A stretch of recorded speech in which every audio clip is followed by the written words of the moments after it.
आज का जो हमारा टॉपिक है वो है इनलाइन सीएसएस से रिलेटेड। इनलाइन सीएसएस के बारे में आपको यहाँ पे मैं बताती चलूँ कि हमने अब तक जो सीएसएस का यूटिलाइजेशन किया वो हम क्लास नेम की प्रॉपर्टी के साथ यूटिलाइज कर रहे थे। अब मैं चाहती हूँ कि मैं एक ऐसा टेक्स्ट लिखूँ जिसको मैं डिफरेंट टाइप के फॉन्ट साइज प्रोवाइड करूँ, हेडिंग्स प्रोवाइड करूँ एंड बैकग्राउंड कलर्स को प्रोवाइड आउट करूँ। तो उसके लिए मैं क्या करूँगी, उसके लिए सबसे पहले आप जो है वो एक कोई पैराग्राफ ले लीजिए। जैसे कि मैंने यहाँ पे एक पैराग्राफ लिखा है और मैं यहाँ पर एक टेक्स्ट लिखती हूँ जो कि है let's create an amazing website. अब मैं यहाँ पर जो है इस टेक्स्ट को डिफरेंट टाइप की प्रॉपर्टीज असाइन करना चाहती हूँ बट इनलाइन सीएसएस के थ्रू।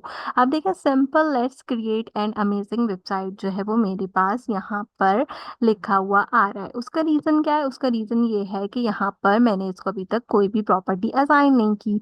अगर मैं इसको सिंपल क्लास नेम की प्रॉपर्टीज असाइन करती तो उसकी तरीके से ही मेरे पास वर्क कर जाता। लेकिन मुझे क्या करना है, मुझे इसको डिफरेंट टाइप की चीजें अलाइन आउट करनी है। तो उसके लिए हम क्या करेंगे, उसके लिए सबसे पहले हम यहाँ पे स्टाइल की प्रॉपर्टी का यूज करेंगे।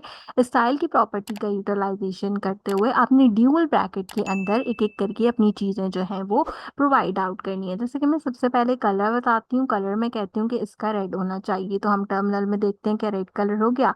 तो एग्जैक्टली रेड कलर मेरे पास हो गया। तो यहाँ तक हमारी एक प्रॉपर्टी वर्क करी है। इसके बाद मैं यहाँ पे इसका फॉन्ट साइज कहती हूँ। फॉन्ट साइज जो है वो हम रख लेते हैं अप्रोक्सीमेटली 18। ठीक है, तो मैंने यहाँ पे फॉन्ट साइज जो है वो 18 रख लिया है। आपने जो भी चीज़ प्रोवाइड आउट करनी है वो आपने यहाँ पे कॉमास के अंदर करनी है, इनवाइटेड कॉमास के अंदर। तो देखें अब इसका साइज जो है वो 18 मेरे पास इंक्रीज हो गया। इसके बाद मैं क्या चाहती हूँ, इसके बाद मैं चाहती हूँ कि मेरे पास जो है वो इसकी हाइट होनी चाहिए बैकग्राउंड कलर की।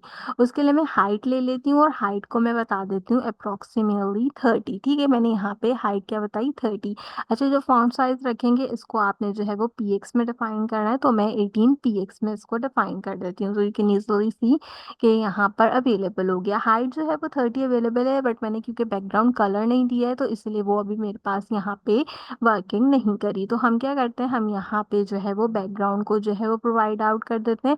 और बैकग्राउंड की जो मेरी प्रॉपर्टी होगी बैकग्राउंड कलर की, वो मेरे पास क्या होनी चाहिए, वो मेरे पास यहाँ पर मैं बेसिक कलर देती हूँ जो कि कहलाता है येलो। ठीक है, आप येलो ग्रीन भी दे सकते हैं, येलो भी दे सकते हैं। तो हमने दिया है येलो ग्रीन। तो एक बार देखते हैं कि वर्किंग कर रहा है। बिल्कुल येलो ग्रीन कलर में वर्किंग कर रहा है लेकिन इतना अच्छा नहीं लग रहा, तो हम ग्रीन को जो है वो सिंपल रिमूव करते हैं। वी विल सी कि हम इस तरीके से भी इनलाइन प्रॉपर्टीज दे सकते हैं। इससे पहले मैंने आपको home, about us, contact us and privacy policy की हावर इनलाइन जो है वो सीएसएस बताई थी। एंड यहाँ पर मैंने आपको इनलाइन स्टाइल बताया है हमारे जो है वो स्टाइल से रिलेटेड। अब तो इस तरीके से आप अपना वेबसाइट के ऊपर इनलाइन सीएसएस का यूज कर सकते हैं। यूज करने के बाद किसी भी चीज को बैकग्राउंड्स वगैरह प्रोवाइड कर सकते हैं। अगर आप फुल वेबसाइट को बैकग्राउंड देना चाहें तो वो भी आप यहाँ पर प्रोवाइड कर सकते हैं।